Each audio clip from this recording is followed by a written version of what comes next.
선한교회 성도 여러분 안녕하세요. 오성민 목사입니다. 하나님께서 우리에게 허락하신 복된 날입니다. 오늘도 하나님의 위대하심을 찬양하며 우리에게 베푸시는 그 은혜와 그 사랑을 인하여 하나님께 영광을 돌리는 복된 날이 되시기를 바랍니다. 하나님께서 여러분의 삶 가운데 말씀으로 위로하시고 격려하시며 은혜 가운데 세워주실 줄로 믿습니다.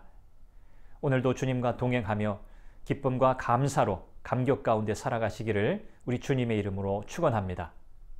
11월 9일 말씀과 만남 시작합니다. 하나님께서 우리에게 은혜를 베푸셔서 내 죄로부터 선을 이루셔도 우리는 자신의 죄로 인해 겸손해야 하고 하나님께서 내 죄에서 선을 이루시기에 더욱 겸손해야 합니다.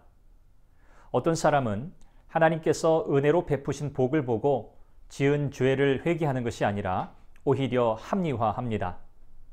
하나님은 다윗을 그분의 종으로 삼으셨지만 밧세바 문제로 큰 죄를 지었을 때에는 종이라는 호칭을 잃었습니다. 사무엘하 24장 12절에서 하나님은 나단 선지자에게 이렇게 말씀하셨습니다. 가서 다윗에게 말하기를. 여기서 다윗은 나의 종이라는 호칭이 없는 그저 다윗이었습니다.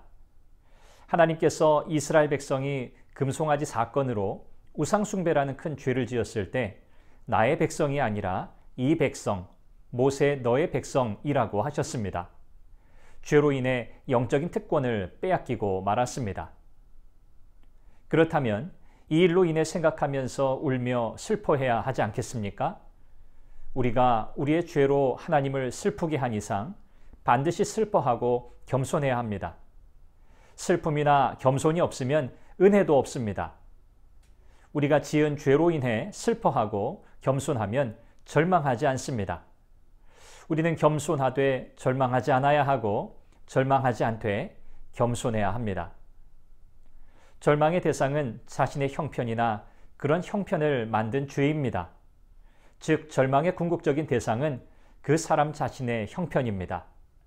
우리의 고민은 모두 자신의 형편에 관한 것뿐입니다.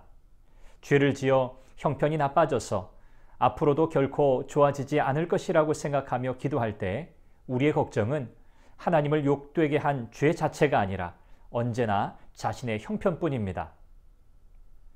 지은 죄로 인해 슬퍼하고 진정으로 겸손한 마음을 갖는다면 유일한 고민은 언제나 죄 자체에 관한 것뿐입니다.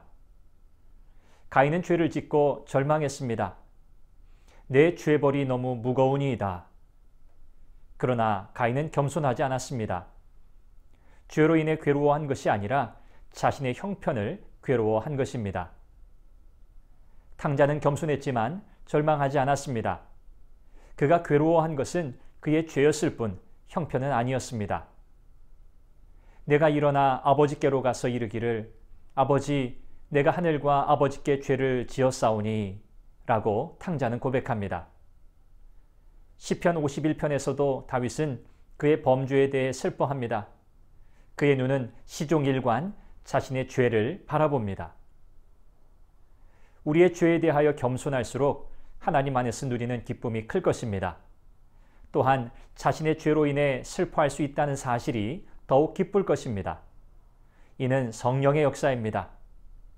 아무리 작은 죄라도 그 죄에 대해 겸손하고 아무리 큰 죄라도 그 죄로 인해 절망하지 말아야 합니다. 형편을 고치려고 죄를 슬퍼하는 것이 아니라 죄를 고치기 위해 형편을 슬퍼해야 합니다.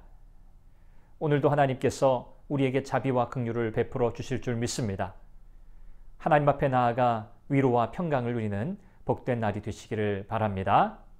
여러분을 축복합니다.